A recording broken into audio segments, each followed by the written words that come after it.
Most people don't realize that in the early days of the civil rights movement, men and women from many races, religions, and backgrounds joined forces to demand racial justice and equality in America.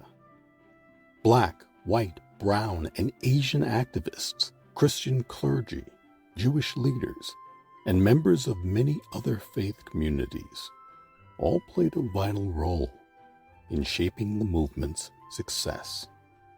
They stood together, risking their lives through nonviolent protests, legal battles, and acts of courage to ensure that this nation lives up to its promise of dignity, equality, and justice for every American.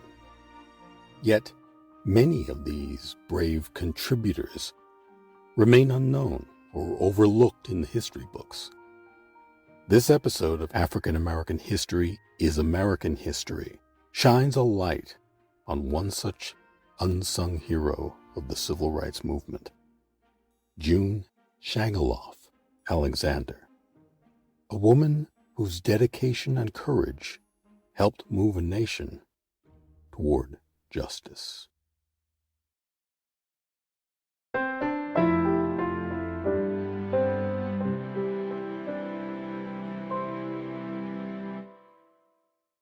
This is African American History is American History.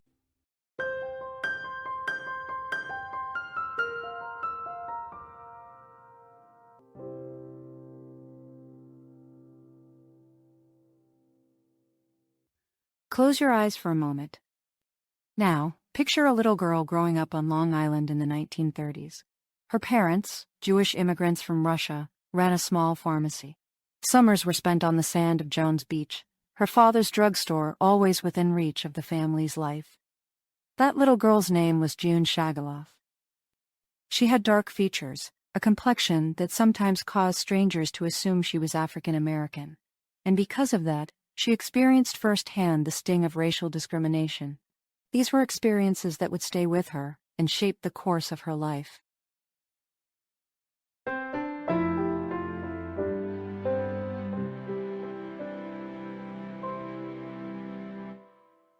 This is African American History is American History. June Shagaloff Alexander was born in New York City in 1928. Her home was secular Jewish, infused with socialist ideals of equality, fairness, and justice. Those values, combined with her personal brushes with prejudice, set her on a path that would make her an unsung but vital figure in the civil rights movement. By the time she graduated from New York University in 1950, June had already joined the NAACP's legal department as a student intern. Imagine her walking through the doors of that office, a young woman just out of college, stepping into the orbit of giants like Thurgood Marshall, a brilliant legal mind, driven, and soon to be a Supreme Court justice. He quickly recognized June's talent and passion and hired her outright. She was immediately put to work on the most pressing battle of the era, ending school segregation. This was no small task. The NAACP's legal team was preparing cases that would eventually culminate in the landmark Brown v. Board of Education decision. The work was grueling, relentless, and for June Shagaloff, who wasn't a lawyer, her role demanded both creativity and resilience. She dove into research, working under the great historian John Hope Franklin, who in 1956 became chair of the history department at Brooklyn College, making him the first person of color to head a major history department. Together they pored over the congressional record to trace the original intent of the 14th Amendment.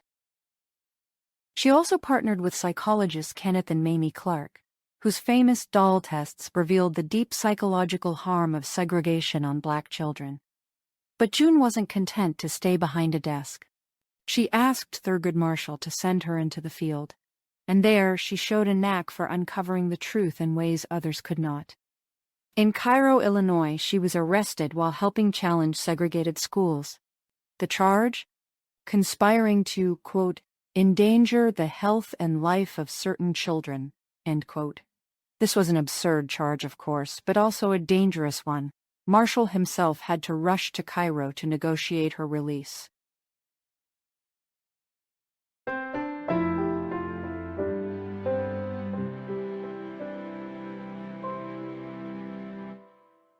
This is African American History is American History.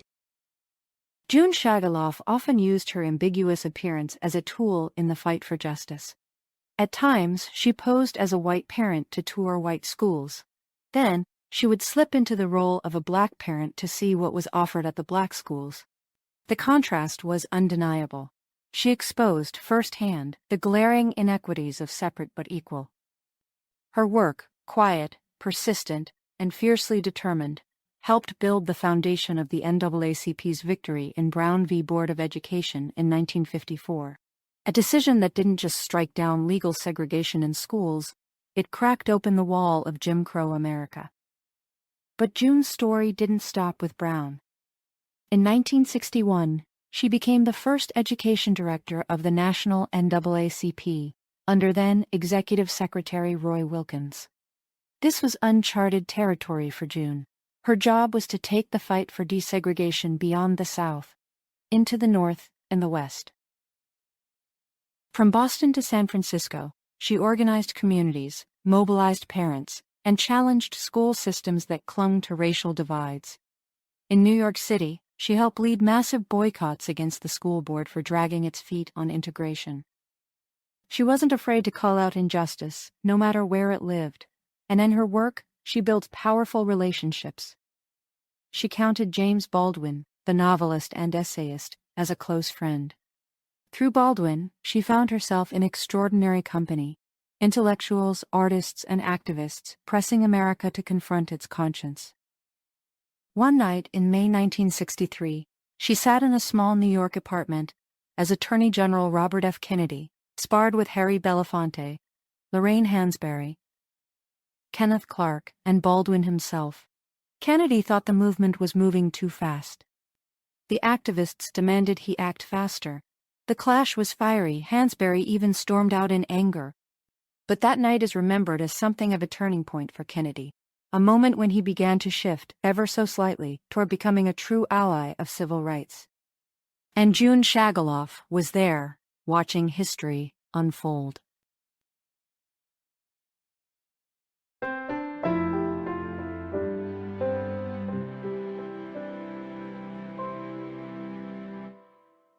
This is African American History is American History.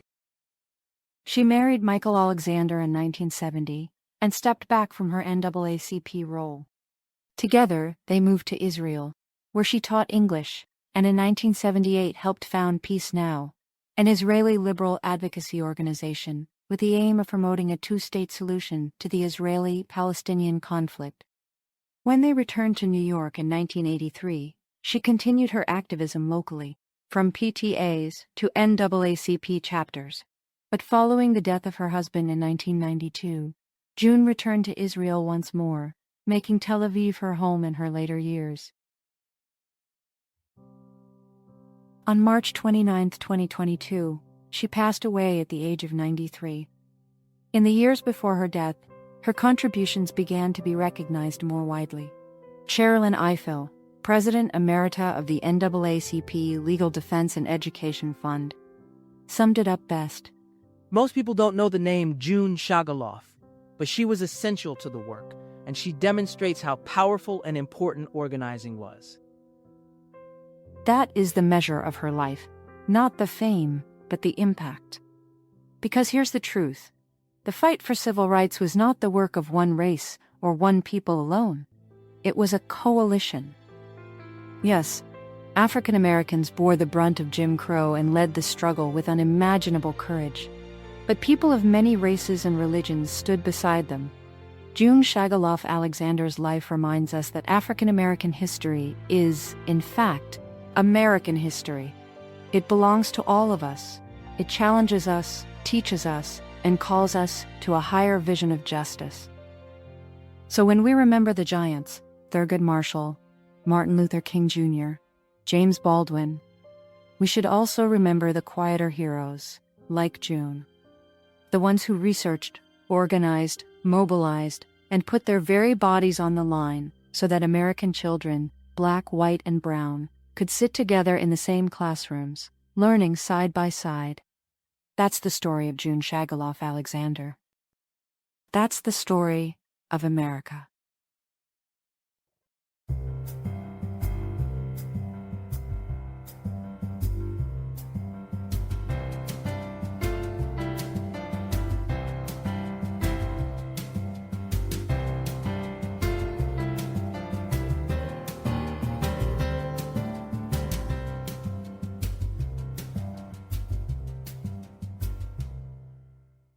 This has been African American History is American History.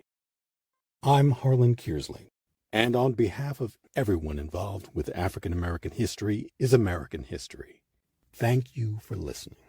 And if you haven't done so, please subscribe. Once you do, you'll be notified as soon as new episodes are posted. Thanks again, and please stay safe.